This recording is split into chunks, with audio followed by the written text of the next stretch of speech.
Immigrants to first world countries from third world. How many of you thought I'll work for a few years and go back to my country to do something there but have changed your minds now, and why? I became good friends with an African refugee. At first, he was going to go back as soon as his country stabilized and was safe again. I just asked him a few days ago and he said he isn't going back. It's like others said, even at minimum wage, you can meet your basic needs. There are laws and everybody follows them. There are plenty of jobs and places to live available. Access to medical care. The list goes on. There is also a decent sized community here of people from his tribe, as he calls them. They all speak his native language. Even at minimum wage, you can meet your basic needs. I think it's interesting. Not wrong. Not right. Just interesting. How different people feel about what basic needs are and whether or not minimum wage can meet them. Like dude from Africa is, wow, minimum wage is enough. Dude from the suburbs is like, I can't possibly live on minimum wage. I need $15 an hour at least. Moved from South Africa to Ireland. Thought I'd just save up and go back with euros. Medical healthcare in ZA is crap for obvious reasons. One day I tore my retina playing rugby, went for emergency surgery. That day, no wait, I was terrified of the bill and told the doctor. He asked if I work and pay tax. I said yes. He responded, oh then it's free, you just have to pay for the use of the bed overnight. 75 euros. It'll never go back. That's too unbelievable. My mom came to the US to get a master's degree and planned to return after that. During the master's program she met my dad, then had 2 kids, got her PhD, and is now a tenured professor. It's been 25 years and she became a US citizen a few weeks ago. She plans to return in 4 years. My parents moved to the States from Mexico in early 90s. The idea was to work for a few years and then go back to Mexico. My mom fell in love with the quality of life, even at minimum wage, working 70+ hour weeks, temp agencies, Burger King, factories, etc. My dad had been in the US since the 80s and thanks to Reagan, he had residency in 85 but never wanted to do anything with it since he wanted to move back to Mexico. Mom said heck no, got some legal advice from a church, and the whole family was able to legalize. We're all citizens now. Perhaps I can give some perspective as someone who went to a first world country for university and has returned back home now. Life has always been decent for me. I'd say by US economic standards I've lived an upper middle class lifestyle. That is, I have no student debt and attended private schools and universities my whole life. I'm also one of 5 children and I've never really had to struggle to make ends meet. Having said that, I returned back home and it's taking a tremendous amount out of me not to leave again. It's just so hard when you've lived such a comfortable lifestyle where people from all over the world live in an area and hold shared values, and you go back to a country still developing. I come from a country still burdened by petty issues like tribalism and stuff. I prefer the Western mentality where individualism is superior to the group mentality. Although I make good money, every bloody day is a struggle. I work 68 hours a week to earn peanuts compared to the guys I went to uni with. I'd much rather work 45 and have more free time. I always thought that I'd come home and do something meaningful for my people and try improve our country. It's become painfully obvious that my line of thinking is just not compatible with the social culture around here. Additionally, I'm not religious and third world country leaders have a way of using that for political points. I'm not savior or the man I thought I would be for my people, and I find myself living in a country I don't belong. It's weird, I've spent my whole life bouncing around countries, but because of my upbringing, education, media consumed and other things, I had never felt more at home when I lived in the UK. My fiancé moved from Pakistan to Ireland when he was 18 to study. He had every intention of going back home and taking over the family business, but he ended up falling in love with the country, its people, its culture, and me. Great country. Moved when I was 14. I was very upset and swore up and down that I would move back home the second I could. Then I grew up. I realized I wanted to do all these things that are impossible in my country, such as 1. Living independently as a single young woman. 2. Go to college. 3. Buy a car. 4. Not be harassed walking down the street. 5. Not fear for my life on a daily basis. That's just some in no special order. Yes, I miss home. Now it's this idealized abstract idea in my head. Reality is far too harsh and not worth risking my life for. I am from India and live in the US now. I grew up upper middle class there and my wife and I do pretty well in the US too, so it wasn't about money. Came here for my masters, determined to go back in 2 years. Short answer. Fell in love with the ease of life and value to human life. Example for the former, I didn't need to haggle at shops and deal with crowds anywhere I went. People followed rules. Example for the latter, loved that traffic stopped for school buses. Loved that there was a sign in my neighborhood warning that a blind child lived in the area. I have been living here 13 years now. The immigration system and current politics make me rethink my decision, but it's too late now. I have a life and a child here now. My parents moved from Haiti to Canada 33 years ago, and yeah, that's exactly what my mom thought, but my dad didn't seem too keen on the idea on going back. Fast forward now and they went back a few times, but just for vacation. My mom wants to go back and my dad agrees with her until she gets really serious about it, and then he acts as if the conversation never happened. My parents hates winter with a passion, not as much as me. Nobody can hate winter as much as me. Yet my dad rather spend his time home since he retired than going back to Haiti permanently. In Canada they are middle class, but if my parents sells everything they would easily be millionaire over there. I am an Indian in the US and now I find this country too comfortable. Every goddamn thing in India is a chore. It takes half an hour to travel 3 kilometers in any Indian city. I suppose having 1.3 billion people in a country will do that. Glad you like it here though. I come here from El Salvador almost 10 years ago, when I was 24. I got a job at a butcher shop and was going to work for 5 years and then decide what to do. When I was here 3 years, a lady came to my work every time she shopped. She encouraged me to apply for a green card. I ended up marrying her after I got my green card, and I became a firefighter. There was not any question of staying or leaving. Everything became amazing. Wonderful wife, wonderful job, wonderful life. My grandma emigrated from China in the late 1940s just after the war and worked as a seamstress for a couple years. Her plan was to work for a couple years and gain some managerial experience before returning to her village to take over her father's business. Her family was considered middle class. They owned land, operated a meat packaging business, owned servants, and were pretty financially well off. While she was abroad, the communists took power. One fine day, the local CCP officials marched into her village and confiscated everything her family owned. They seized the deed to their land, kicked them out of their houses, and left them with nothing. She would say that the communists would have done her family a greater mercy had they just executed them. This being the 50s, my grandma didn't find out about this until after she went back. Seeing how she didn't have any further prospects in her homeland, she decided to return to her old job here, and that's where she stayed. Married my grandpa, and had my dad. Same thing happened to my great grandparents too. They owned a ton of land and were rich for the area. Communists came and took everything from them and they died extremely poor.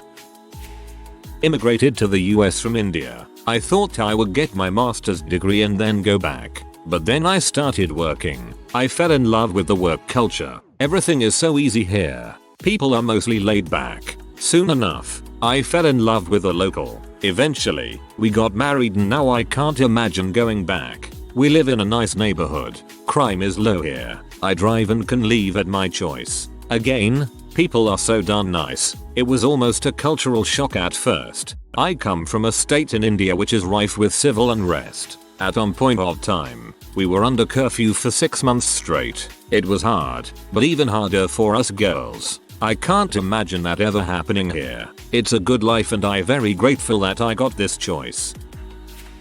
I'm the child of immigrants from Mexico. My dad told me that at first he was going to work here for a few years, save up some American dollars and go back to love comfortably. See, the thing is, I was born a year into that idea and changed everything.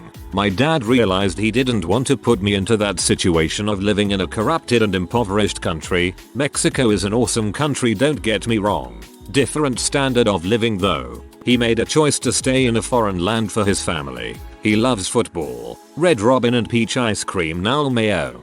That last sentence makes me happy, hahaha. Glad to hear he likes it.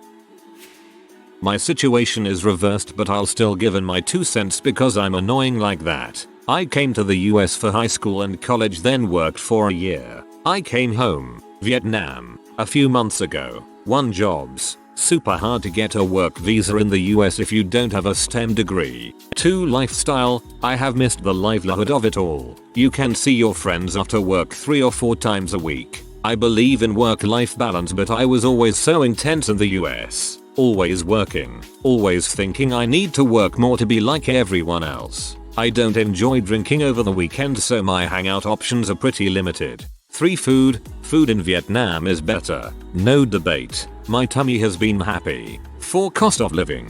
It's much cheaper, even taking into consideration of low wages. I have to think twice going to restaurants with my boyfriend in the US, but in Vietnam, I can probably afford to have multiple boyfriends. Maybe one day I'll change my mind again. Who knows? I love both countries and I genuinely think it's unfair to think the US is better than Vietnam based on a few econ metrics. I'm trying to figure out where I want to be, but ultimately, I'll be where I can be the happiest. Hopefully this will bring you a different perspective after reading other comments. Everything should be perfectly balanced, as our savior Thanos would say.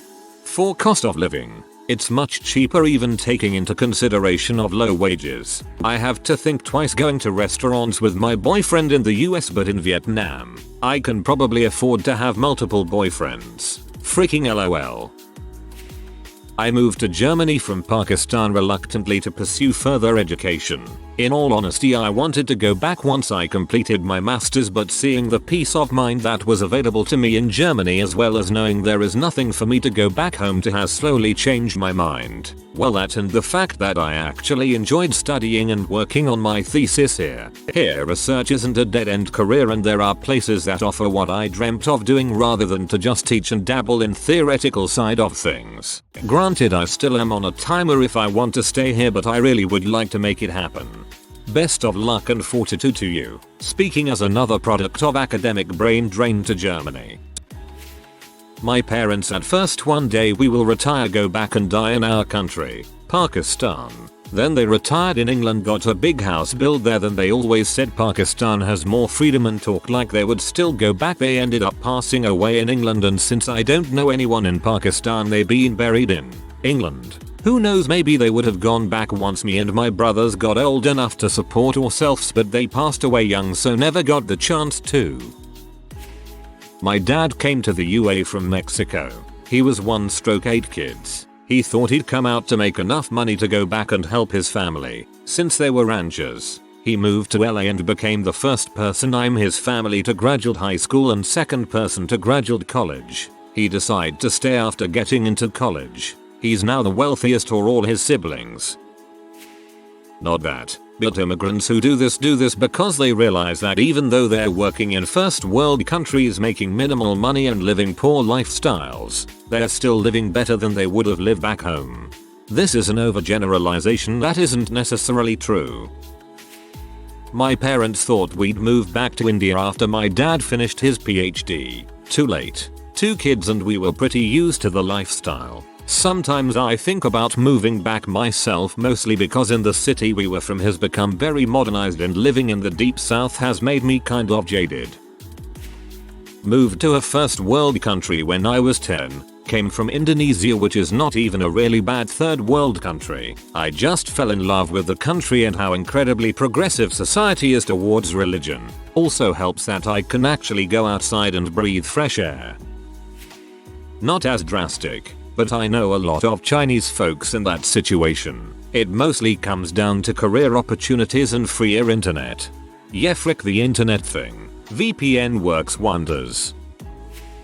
It's rather simple. Once you move from a crap place to a nice place where life isn't hard like it was where you're from, you aren't moving back. Here I'll give you examples for migration within the US. After Hurricane Katrina, New Orleans was a crap place. So people moved to Houston and they aren't coming back to the crap place they left. Also, some of those have been redeveloped to a point where they can no longer afford it. Also, farm children, once they go to college, they aren't returning to their parents' farm to all day long for crap pay. Another one is people leaving inner cities. So long they adapt to the suburbia's lifestyle, they aren't returning to the inner cities.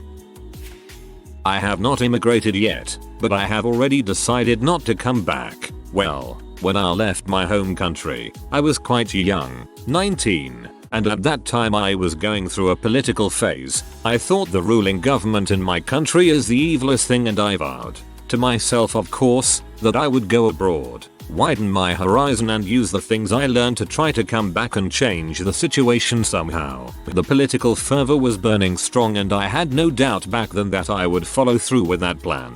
Now, I learned that things are quite a bit more complicated than that there is nothing that can be done to really change the situation. Or at least, I feel so. That I now have a new life here that is worth fighting for more than the idealistic thing back in my country. And in the end, honestly, I got over the phase. Now I would not go back there in any case, but to travel and visit my family. Love the country I live in now more than my home country.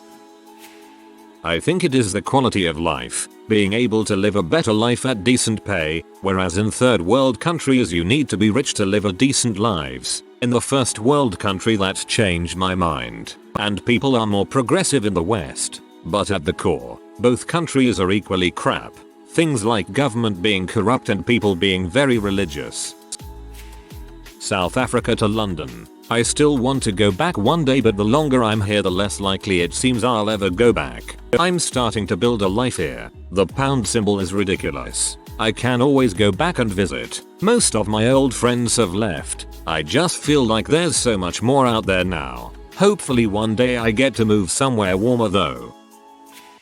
Both my parents are immigrants from Somalia, but my father immigrated to America in the early 90s and met my mum, who lived in New Zealand but was an exchange student in a US university. I talked to them and my mum has been very keen for a while. My dad's not so much because it's really unstable. Well, that was until on account of my mum's friends. She went back and her and my siblings have been living in Somalia, coming up to 4 years. The main reason is private education. Both religious and primary secondary school is really effective in Africa. As for my dad, I would just say he's a pessimistic person in general. He's a fun guy, but he's not hopeful about a lot of things, including the situation in Somalia. Funny enough, I am the complete opposite. I just think if I, as the son of 2 Somalis, won't rebuild Somalia, who will?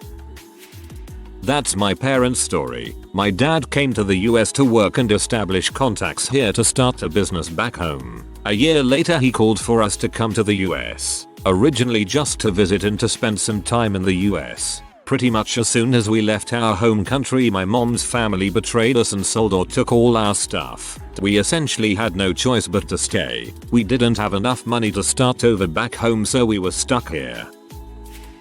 It's a complicated story. I'm a US citizen from Mexican parents, so for personal reasons I grew up in Mexico. I've been going back and forth, but I'd spent a total of 4+ years in the US total and the rest in Mexico. I'm 20 years old. Since I grew up in Mexico, my idea was to attend university there, since when I got out of high school that's what all my peers were doing. I got into the #1 university in Mexico, UNAM, and I noticed I didn't like it at all. I started thinking that I should take advantage of my US nationality and that I was losing my time in a third world country where they didn't value my work. Then I changed my mind and thought of going back to uni in Mexico, but I still came here to the US with the idea of working to get some money and spend it at home. What made me change my mind again was that I now see the possibility of restarting my life in here. I want to study architecture and it would be ideal to do it here. I'm a foreigner in my own country, but dang, I love it here. Except the measurement system. That's extremely dumb. I can answer for my parents, who both are third world immigrants to a first world country. Ever since I was a little kid, my parents would always say things like, I'm only here until I retire and once I'm done, I'm going back. I haven't really heard them say this in a while, but it's my mom that holds on to this way of thinking. They've changed their minds because they've lived here for almost 40 years. Whenever they've gone back to their country of origin, They've told me that they feel out of place and that they count the days until it's time to go back. It also helps that they have their sons and their grandchildren here. My family is Vietnamese. We all came here in '94, and as far as my grandpa is concerned, he doesn't have a country to return to anymore because the communists won the war. A lot of Lebanese moved to Australia during the wars in the 70s 80s. When things settled down a while back, a lot of them went home but kept their US passports. When the crap hit the fan in Lebanon a few years ago, there were heaps of them trying to get the government to evacuate them. I just checked and it was 2006. Guess where they were evacuated to? Syria. How the world has changed. I was born and raised in Indonesia but moved to the US while I was still in school. Originally I planned to return to Indonesia as soon as I finished my undergrad since I didn't want to be far from my family. But then I met my and all the amazing friends and people who supported me here. I realized that even if I am technically considered foreigner in this country, I've never been treated as such and has always, for the most part, feel welcomed. I got used to the way of life. Eventually I changed my mind and am now working towards staying here. Basically I felt like I was home and belonged here, so I decided to stay. I wanted to study in the US, get BS then PhD maybe. I still haven't finished them, but I know I don't want to go back. Nothing is left for me back home. Friends have changed, no activities to do back home that I can't do here. Food is fine everywhere really. The only thing left for me back home is my mom and siblings, but my abusive dad is still there, so even that is not worth staying for. I always believed that home is where my heart is. I still don't know where my journey will take me, but it is definitely not to my old home. Moved from somewhere in Asia to the US 3 years ago. I'm lucky enough that I don't have any issues with visa and stuff like that since I'm a US citizen. It was my intention to just try it out here after my college graduation and work for a bit then go home at some point. But living in a first world country is so much different and comfortable that I'd rather just live here for good.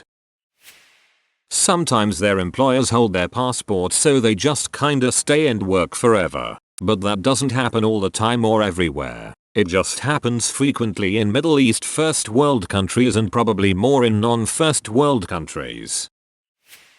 My sister and I were sent here to go to school. Then we were supposed to come back on holidays, and after our education was finished, we were 10 and 12. Dad left mom however for another woman, and mom had just enough money to come to America. We scraped along and mom almost got deported, but we managed to stay. We didn't have enough money to go back until I was an adult. I miss lots of things about home, but we were so lucky to have landed here.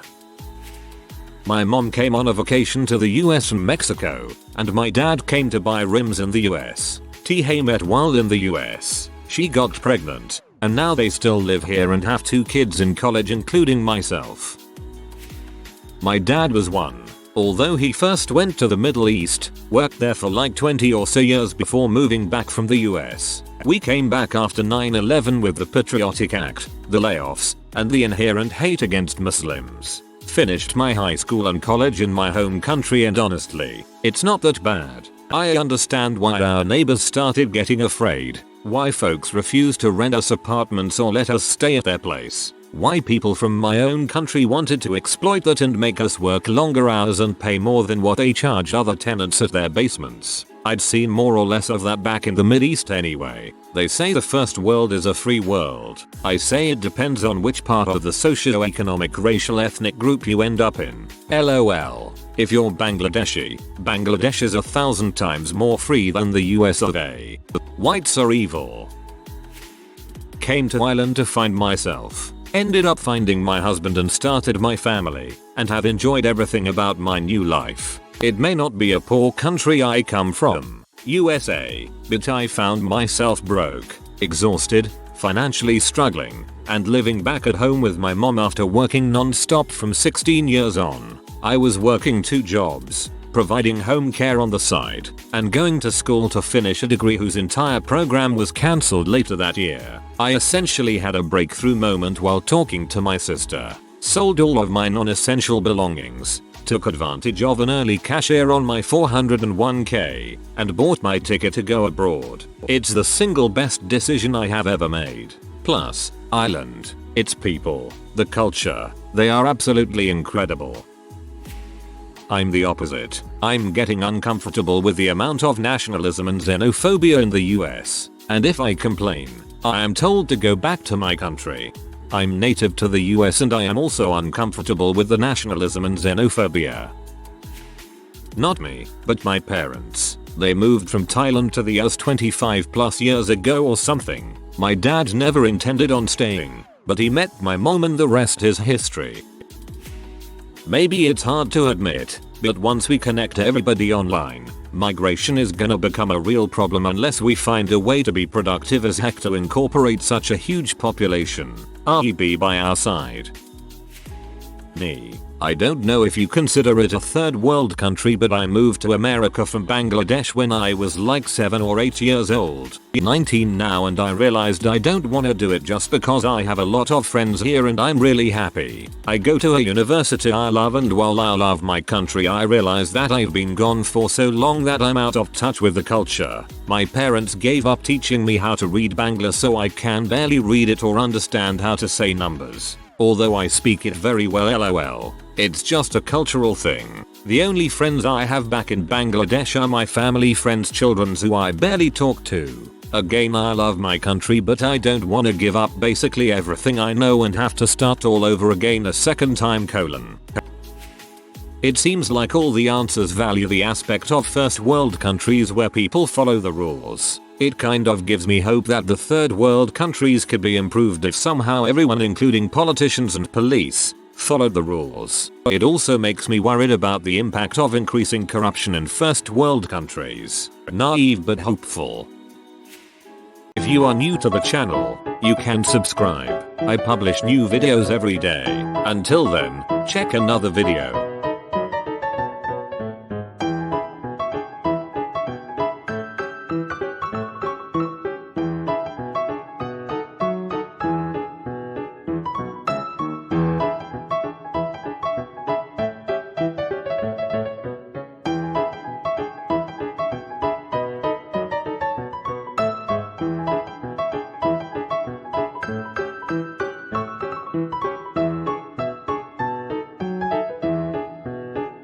Bye for now.